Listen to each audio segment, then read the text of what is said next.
The observation deck of the Galactic Council Station hung suspended in the void, its crystalline walls offering an unobstructed view of the nebula beyond. Commander James Torres stood before the assembled delegates, his weathered hands clasped behind his back, his uniform bearing the insignia of the Terran Defense Coalition. Around him, representatives from 47 species waited in their specialized atmosphere pods. Their varied anatomies, a testament to the diversity of sentient life in the known galaxy. "The human requests permission to speak," announced Counselor Venn, a towering being whose translucent skin rippled with bioluminescent patterns. "This is irregular. The matter of the Dakari incursion has already been decided." James cleared his throat. "With respect, Counselor, the decision to abandon the outer colonies condemns 3 billion souls to extinction. I'm here to propose an alternative." A chorus of clicks, whistles, and translated objections filled the chamber. The Dakari were an ancient scourge, a hive-minded collective that consumed entire star systems, leaving nothing but stripped worlds in their wake. They had returned after 1,000-year dormancy, and their fleet now bore down on the fringe territories where humanity had established its newest settlements. "The mathematics are clear," stated Overseer Caliph. "A being of pure geometric energy contained within a magnetic field. The Dakari fleet numbers in the thousands. The combined forces of the Council can muster perhaps 200 vessels. The outer colonies cannot be defended. We must fortify the core systems." James felt the weight of those words. His daughter lived on New Horizon, one of the colonies marked for abandonment. So did her 2 children, his grandchildren, whom he had never met in person due to the vast distances involved. Video messages took weeks to traverse the space between them. "I'm begging you," James said, his voice steady despite the desperation clawing at his chest. "Give us time. 72 hours. That's all humanity needs."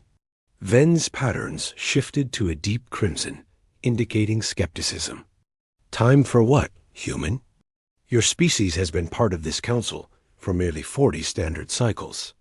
You lack the industrial capacity, the weapons technology, the sheer numbers required to mount any meaningful resistance." "We have something else," James replied. He activated his wrist display, projecting a hologram into the center of the chamber. It showed a vessel unlike anything in the Council's databases. Massive, ungainly, its hull composed of what appeared to be welded together civilian freighters, colony ships, and mining vessels. "This is the Remembrance. We've been building her in secret for the past year."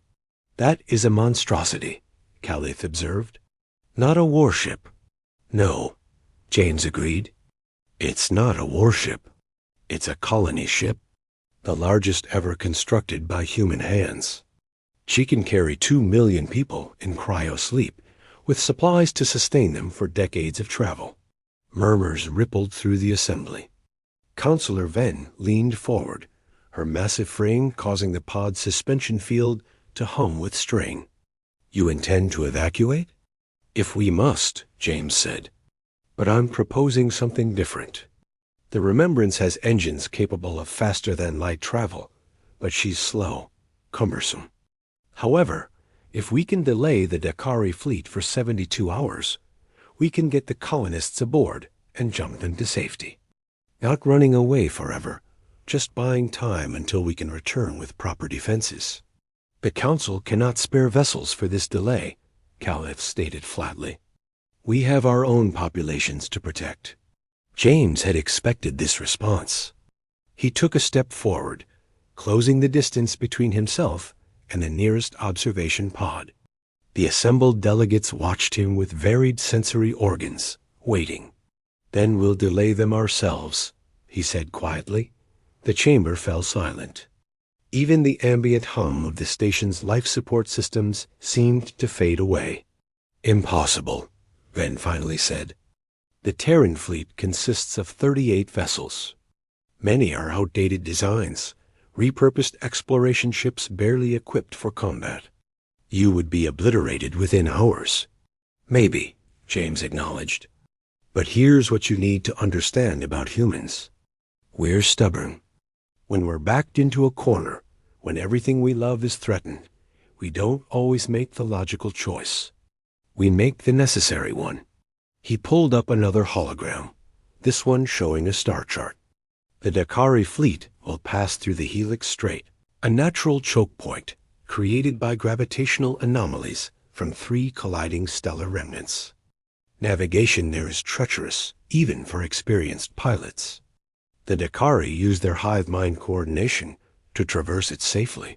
Your point? Calith asked. My point is that if someone were to, say, detonate several massive explosive charges at precise locations within the strait, they could destabilize those gravitational anomalies.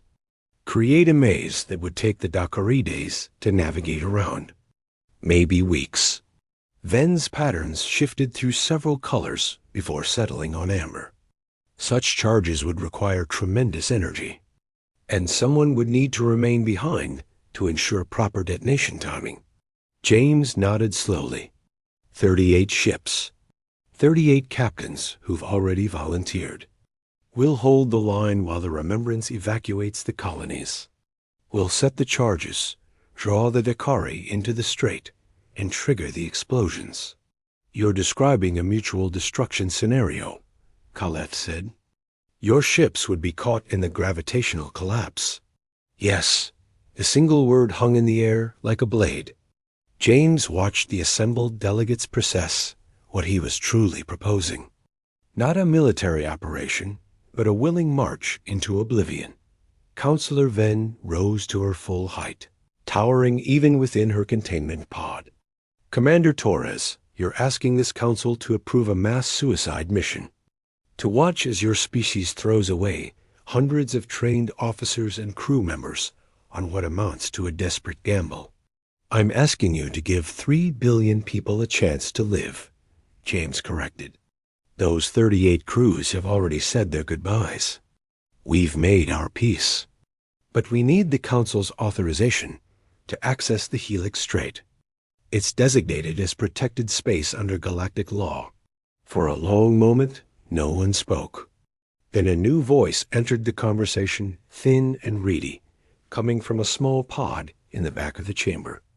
Ambassador Lyra of Viquelin, an ancient species known for their philosophical traditions. In our histories, Lyra said, we have a story about a small creature called a shepherd ant. When their colony is threatened by floods, these ants link their bodies together to form a living raft. The ones on the bottom drown so that the ones on top survive. We always thought it was merely instinct, biological programming. But what you're describing, Commander, this is conscious choice. This is love. James felt his throat tighten. Yes, this council was founded on the principle that all sentient life has value, Lyra continued. We have debated for hours about acceptable losses, strategic withdrawals, mathematical equations balancing survival against sacrifice. Perhaps we needed to be reminded what those numbers actually represent. Ven's pattern shifted again, cycling through the full spectrum before settling on a deep blue that James's briefings had told him indicated solemn respect. The Council will grant authorization for Terran forces to access the Helix Strait. Furthermore, we will dispatch what medical and support vessels we can spare to assist with the evacuation. Relief washed over James, so intense it made him dizzy. Thank you, Counselor. Do not thank us, Ven replied. We are merely bearing witness to something we had forgotten was possible. Go, Commander. Save your people. James saluted, a crisp gesture that transcended species and language. As he turned to leave the observation deck, Calith's voice stopped him. Commander Torres, for what it's worth, the mathematics of your plan are sound. You will achieve your objective. The Remembrance will have time to evacuate, and James prompted, sensing the unspoken addition, and none of your ships will survive. The gravitational collapse will be absolute. James smiled, though there was no humor in it. I know, but sometimes the equation isn't about survival. Sometimes it's about making sure what you're protecting has a future, even if you're not there to see it. He walked toward the transport tube that would take him back to the docking bay where his own ship, the Vancouver, waited. His crew was already aboard, running final checks on weapon systems that everyone knew would be inadequate for a direct engagement. But that was fine. They weren't planning a direct engagement, as the transport tube accelerated. James thought about his daughter on New Horizon. She would be among the first evacuated aboard the Remembrance. His grandchildren would grow up somewhere safe, somewhere far from the Dakari threat. They would hear stories about their grandfather, about the captains who bought their survival with blood and fire and the cold mathematics of gravitational physics. Maybe they would understand.